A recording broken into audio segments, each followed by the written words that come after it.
ओम नमश्चंडिकाय नमः। दुर्गा सप्तशती छठा अध्याय प्रारंभ। धूम्रलोचन वध।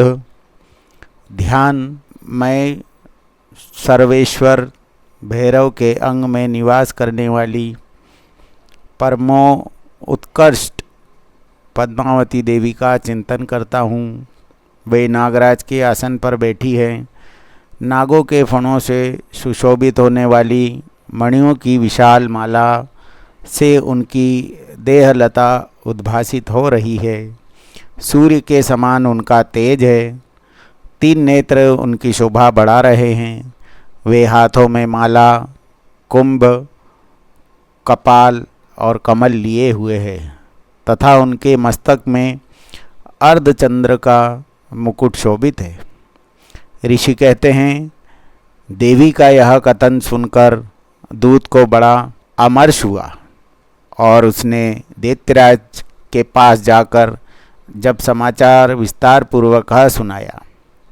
दूत के उस वचन को सुनकर दैत्यराज कुपित हो उठा और दैत्य सेनापति धूम्रलोचन से बोला, धूम्रलोचन, तुम शीघ्र अपनी सेना के साथ लेकर जाओ और उस दुष्टा के केश पकड़कर घसीटते हुए उसे बलपूर्वक यहाँ ले आओ। उसकी रक्षा करने के लिए यदि कोई दूसरा खड़ा हो तो वह देवता, यक्ष अथवा गंधर्व ही क्यों न हो, उसे अवश्य मार डालना। ऋषि कहते हैं, शुंभ के इस प्रकार आज्ञा देने पर वह धूम्रलोचन दैत्य 60,000 असुरों की सेना को साथ लेकर वहाँ से तुरंत चल दिया। वहाँ पहुंचकर उसने हिमालय पर रहने वाली देवी को देखा और ललकार कर कहा, अरे तू शुंभ निशुंभ के पास चल। यदि इस समय प्रसन्नतापूर्वक मेरे स्वामी के समीप नहीं चलेगी तो मैं बलपूर्वक झोटा पकड़कर घसीटते हुए तुझे ले चलूँगा। देवी बोली, तुम्हें दैत्यों के राजा ने भेजा है। तुम स्वयं भी बलवान हो और तुम्हारे साथ विशाल सेना भी है। ऐसी दशा में यदि मुझे बलपूर्वक ले चलोगे तो मैं तुम्हारा क्या कर सकती हूँ। ऋषि कहते हैं, देवी के यूँ कहने पर असुर धूम्रलोचन उनकी ओर दौड़ा। तब अंबिका ने हूँ शब्द के उच्चारण मात्र से उसे भस्म कर दिया। फिर तो क्रोध में भरी हुई दैत्यों की विशाल सेना और अंबिका ने एक दूसरे पर तीखे सहायकों, शक्तियों तथा फरसों की वर्षा आरंभ कर दी। इतने में ही देवी का वाहन सिंह क्रोध में भरकर भयंकर गर्जना करके गर्दन के बालों को हिलाता हुआ असुरों की सेना में कूद पड़ा। उसने कुछ दैत्यों को पंजों की मार से, कितनों को अपने जबड़ों से और कितने ही महादैत्यों को पटक कर ओट की दाढ़ों से घायल करके मार डाला।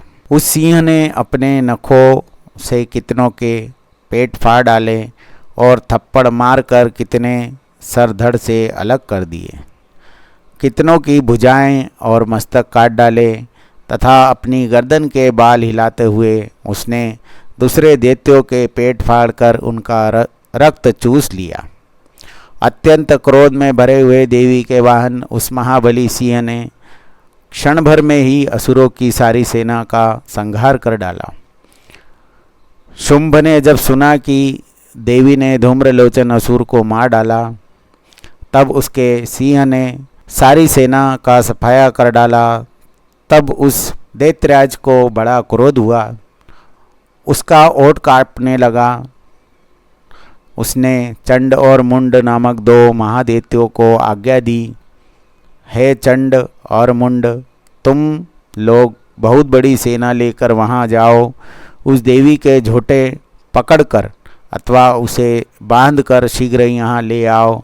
यदि इस प्रकार उसको लाने में संदेह हो तो युद्ध में सब प्रकार के अस्त्र और शस्त्रों तथा समस्त असुरी सेना का प्रयोग करके उसकी हत्या कर डालना। उस दुष्टा की हत्या होने तथा सिंह के मारे जाने पर उस अंबिका को बांधकर साथ ले शीघ्र ही लौट आना। इस प्रकार श्री मार्कंड पुराण में सावर्णिक मनवंतर की कथा के अंतर्गत देवी महात्म्य में धूम्रलोचन वध नामक छठा अध्याय पूरा हुआ। ओम नमः चंडिकाय नमः। विषय वीडियो पसंद आई तो चैनल को सब्सक्राइब करें, लाइक करें, शेयर करें।